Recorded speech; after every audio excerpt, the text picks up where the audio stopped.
নমস্কার বন্ধুরা, সবাই কেমন আছো? আশা করি সবাই ভালো আছো। শুভ দুপুরের অনেক শুভেচ্ছা রইল। জ্যান্ত মাছ, এরকম রুই মাছ দিয়ে আমি আজকে একটা ঘরোয়া রান্না করে দেখাবো। অনেক সময় পেঁপে বাচ্চারা ভালোবাসে না, যদি আমরা মাছগুলো এরকম পেঁপে দিয়ে, আলু দিয়ে, বড়ি দিয়ে রান্না করে দিই, তা বাচ্চারা ভালোভাবেই খায়। তা আমি 5 ফোড়ন দিয়ে নিয়েছিলাম, তেলের মধ্যে দিয়ে আলুগুলোকে ভেজে নিয়েছি, আর এরকম লম্বা লম্বা করে পেঁপেগুলো কেটে নিয়েছি। আর মাছটা আগেই ভেজে রেখেছিলাম, সেই মাছ ভাজা তেলেতে বড়িগুলো ভেজে নিয়েছিলাম। আমার মশলা দিয়েছি দেখো, গোটা ধনে, জিরে, সর্ষে, একটু আদা, একটু কাঁচা লঙ্কা। আর এই মশলাগুলো দিলেই বেশি ভালো লাগবে এই তরকারিতে। কোনো গুঁড়ো মশলা দিলে কিন্তু খেতে অতটা ভালো লাগবে না। আমি মশলাগুলো মিক্সিতে পেস্ট করে নিয়েছি। এবার তেলের মধ্যে আলু আর পেঁপেটা ভালো করে লাল লাল করে ভেজে নিয়েছি। এবার ভাজা হয়ে এসছে, এবার একটু নুন দিলাম, নুন দিয়ে আবার একটু ভালো করে ভেজে নেওয়ার পর আমি এবার কেটে রেখেছিলাম টমেটোগুলো ছোট ছোট করে, সেই টমেটোগুলো দিয়ে দিচ্ছি। টমেটোগুলো দিয়ে একটু ভালো করে কষিয়ে নেব। তরকারিটা কষিয়ে নেওয়ার পর এবার ওই মশলাটা দিয়ে একটু কষিয়ে নেব। আর একটা মশলা এখানে আমি স্কিপ করে গেছি, এখানে একটু মৌরি আর একটু শুকনো লঙ্কা দিয়েছিলাম বাটা।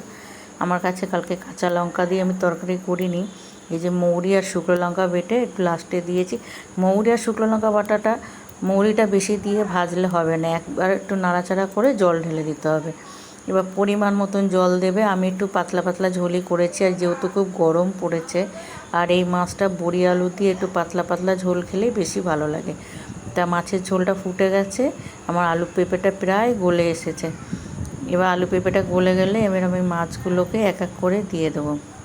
আর তোমাদের কাছে যদি আমার এই তরকারিটা, রান্নাটা ভালো লেগে থাকে, অবশ্যই একটা লাইক কমেন্ট করো বন্ধুরা।